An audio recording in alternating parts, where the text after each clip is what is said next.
me and say, hey, Reeve, we don't know if Cromartie is going to hold up this week, so we have to shade the cover to him and leave you on an island.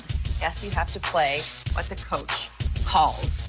Former All-Pro cornerback Cromartie is back with us. Did I get that all right? I need your reaction to all of this. You know what? Honestly, my initial reaction was like, really? You really want to do this with me out of all people? Like, I was in the meeting room with you every single day.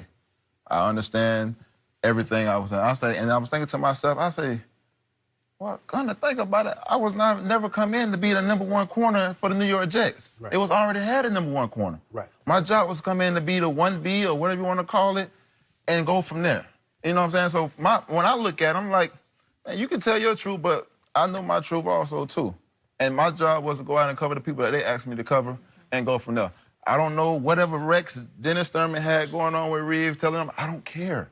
Only thing I had to do was go out and go do my job. As long as I did my job well, that was all I asked. I think the 3 years that me and Revis played together, my quarterback rating or completion towards me was 47%. So obviously I was doing a good job.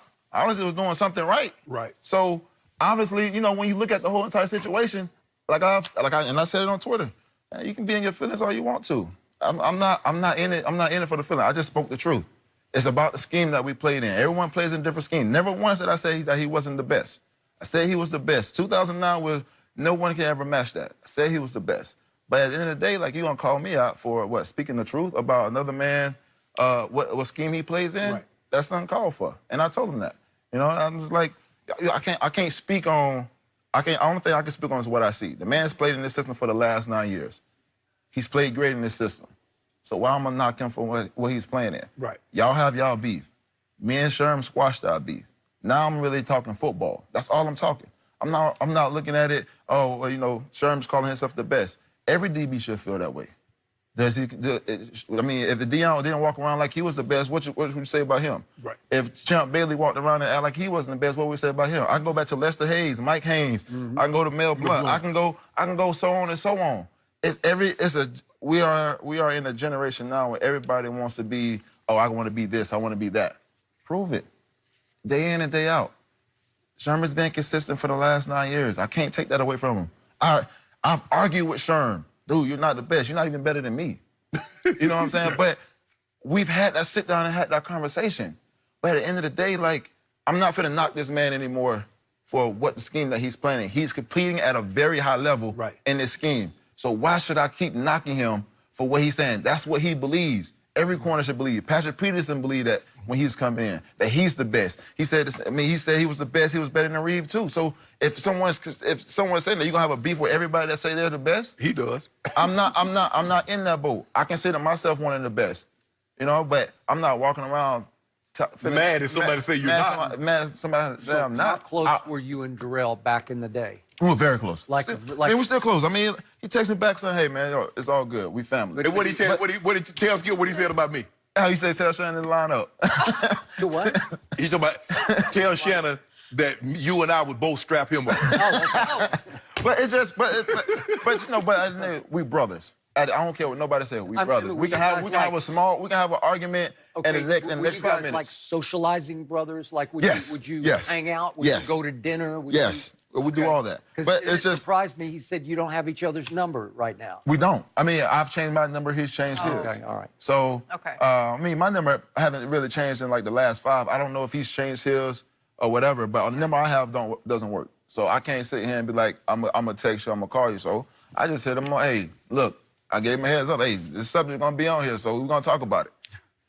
You know, I'm just like, I get drunk into it. Sorry, but my whole thing is this, like, don't, if you got a problem with something what I said, which I felt like I didn't say nothing wrong.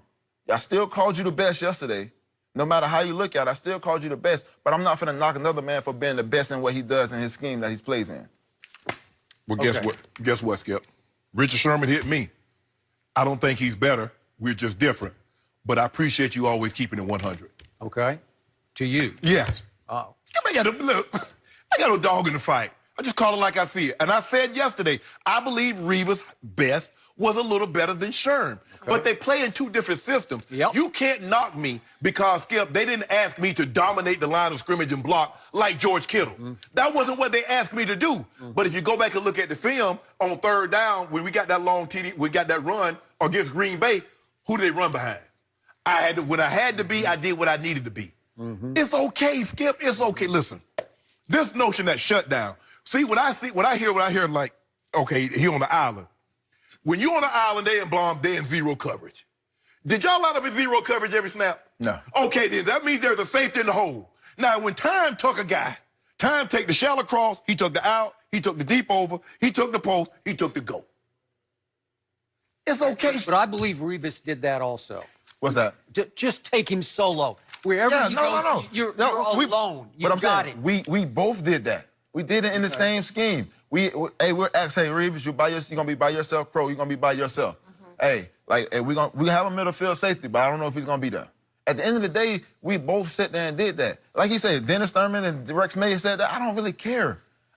My main focus is to go out there and make sure I understood what Randy Moss did very well. I understand what Randy Marshall did well, because those were the guys that I was gonna follow around. Whoever it was gonna be, who I was gonna be following around, I studied that person. I studied him, the second guy, and also the first guy. I mean, there was games that Revis didn't play against that I had to cover the number one guy. So what was my job? I had to go and cover that guy. So what was he doing that last year in New York? What was he doing? What? Yeah, what was he doing there? Was he covering? Was he locking down or was he stealing? When everybody started bringing their guests to Revis Island. Okay. He was a picnic. That's not fair. That's not fair. But 2016, but Skip, okay, that's the point. But Sherman, see, that's what's upsetting him about Sherman. Okay. Sherman's still playing at a very high level, and then he's not. He didn't at the end, Skip. He didn't play well at the end. Okay, I want to walk us quickly back through how this all came to be. You started. This started in 2012. I did not start it because Richard Sherman was LeVar Ball before LeVar Ball. He did. He talked his way into America's living rooms when he was a good player, but he wasn't yet a great player, Richard. And he took on everybody via Twitter or any interview he could do. Took on me too. And it was a smart strategy because he made himself a thing for everybody. We got to deal with that guy in Seattle. Who's that guy in Seattle? But Seattle was coming after everybody. But Seattle wasn't what it is. They were not. So he had to get. He talked his way into the public consciousness, and he took on everybody, starting with Tom Brady. You mad, bro? Or was that how? Yeah, that was that. But yeah, you mad, bro? Yeah, that's it. Remember after the game, they upset the Patriots at Seattle. Remember? Yeah. Okay, so then it escalates because he starts taking on Darrelle, and Richard started it.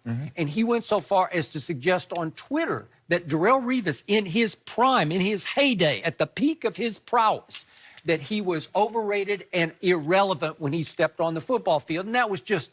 Well, you got to think about this. Revis only played 2 games. In which 2.5 games, 2012. That was okay. Because that was Richard's point. You're out of mind. That was Sherman's first year. Outside, out of mind. I think he tore his ACL in the Miami game. But then he also went back at him and said, "When you come back on the field, you will be irrelevant because I have rendered you irrelevant." Right. Well, that's just not right. Listen, I know Revis well enough. I spent enough time around him, and you know him really well. Yes. He is as proud a man as has ever stepped on a football field. 100%. Maybe to a fault. He is proud because he is Darrelle Revis, and I will take you by myself. I will live on my island, okay? So did they close Revis Island when he went to Tampa? No, I thought he was really good. He made the Pro Bowl in Tampa. Okay. Right? Okay. Well, I mean, he continued to play at the highest level. I'm just saying. He's making first-team All-Pro through Tampa, back to New England. The 2014 year in New England, he made first-team All-Pro. He was superb. Okay, all right. He was superb in New England. He was superb with the Jets, especially the first go-round. Okay, so yesterday, we're reacting to Darrelle, who just came out of left field on Sunday night because he wants to get even with that guy. You started, I'm going to finish. Right. You're a zone corner, and I want the world to know you're a zone corner. Right? You didn't do what I did every game. Right. And then we come to you, one of his closest friends, if not for a long time, his closest friend. Right. And you, in his eyes, you betrayed him on this show yesterday because you took Richard Sherman's side. I didn't take anybody's side. Okay, well, you did take Richard's side, and you admitted that you sat with Richard back in, when was it, 2014? After the 2014 year. 2014. Yeah. That you sat with Richard, and it came across like Richard charmed you. You know, like he he just really talked. Hey, I mean, my thing is that he just gave me he just told me, look, Crow, I'm not asked to follow. I'm not asked to do that. We have Brandon Brown and we have this person here. I'm not asked to do that. I don't have to do that. So why should I not consider myself the best because I'm playing in the zone coverage? Right. And I said, Lord, I don't really, I really here's don't care. the point. Could Richard have done what the Jets asked Darrelle to do? I just don't think he could have. But could Revis do what Richard has done for years in Seattle and now in San Francisco? I mean, Yes, but I'm like this. What makes Revis a great corner in top 5, top 3, maybe ever top play, 2.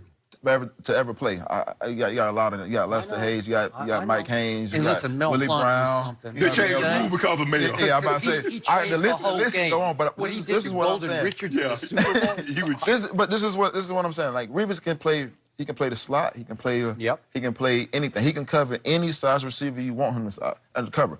My problem was, don't put me on no small receiver. Quick, hey, I might get my hands on him, but hey, if he make this quick cut, it's gonna be lost. Because what did you play? I play a little bit in the slot too, but it was part of me following What do you receivers. say? You're 6'1"? 6'2.5". 6'2.5". Okay. What weight? I played at 215. Whew.